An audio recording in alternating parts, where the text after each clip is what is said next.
എപ്പോഴെങ്കിലും ഇങ്ങനെ ഒന്ന് ചിന്തിച്ചു നോക്കിയിട്ടുണ്ടോ? ഇവിടെ നിന്ന് അങ്ങോട്ടൊരു 100 കൊല്ലം കഴിഞ്ഞ ഒരു 2123 ആകുമ്പോഴേക്കും നമ്മൾ ഒരാൾ പോലും ജീവിച്ചിരിക്കില്ല, അല്ലെ? നമുക്ക് ഒരു പരിചയമില്ലാത്ത ആൾക്കാരാവും നമ്മുടെ വീട്ടിൽ താമസിക്കുന്നത്, അല്ലെങ്കിൽ നമ്മുടെ മക്കള് നമ്മുടെ വീടൊക്കെ ഇടിച്ചു പൊളിച്ച് വേറെ വീട്ടുണ്ടാക്കിയിട്ടുണ്ടാവും. നമ്മൾ ഒരുപാട് ലോണും കടവും ഒക്കെ വാങ്ങി കഷ്ടപ്പെട്ട് ഉണ്ടാക്കിയ സ്വപ്ന വീടാണെന്ന് ഓർമ്മ കാണും. അതുമാത്രമല്ല, ഇന്ന് നമ്മുടേതാണെന്ന് പറയുന്ന അല്ലെങ്കിൽ നമ്മൾ കൈവശം വയ്ക്കുന്ന എല്ലാ സാധനങ്ങളും മറ്റാരുടെയെങ്കിലും ആയിട്ടുണ്ടാവും, കുറെ നശിപ്പിക്കപ്പെട്ടിട്ടുണ്ടാവും. അതൊന്നും വേണ്ട, നമ്മുടെ പിൻതലമുറയിൽ വരുന്ന എത്ര പേര് നമ്മൾ ഓർക്കും ഇങ്ങനെ ഒരാൾ ഇവിടെ ജീവിച്ചിരുന്നുവെന്ന അറിവുണ്ടാകും. നമുക്കറിയോ, നമ്മുടെ മുത്തച്ഛന്റെ അച്ഛന്റെ പേര് വെച്ചാൽ നമ്മൾ എത്ര പേർക്ക് പറയാൻ കഴിയും? നമ്മൾ മരിച്ചു കഴിഞ്ഞാൽ കുറച്ച് കാര്യങ്ങളൊക്കെ നമ്മൾ ഓർക്കും.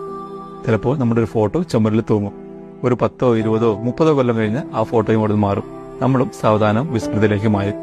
ജീവിതം കരുപ്പിടിപ്പിക്കാനുള്ള ഓട്ടത്തിനിടയിൽ, അല്ലെങ്കിൽ ഒരുപാട് കാശുണ്ടാക്കാനുള്ള ഓട്ടത്തിനിടയിൽ, അതിനിടയിൽ വരുന്ന 100,000 പ്രശ്നങ്ങൾക്കിടയിൽ ഒരു മിനിറ്റ് ഇതൊക്കെ ഒന്ന് ചിന്തിച്ചു നോക്കിയാൽ നമുക്ക് മനസ്സിലാകും, നമ്മൾ ഇന്ന് ചിന്തിച്ച് ടെൻഷൻ അടിക്കുന്ന 99% പ്രശ്നങ്ങളും ഒരു കാര്യമില്ലാതെ ടെൻഷൻ അടിക്കുന്നതാണെന്ന്.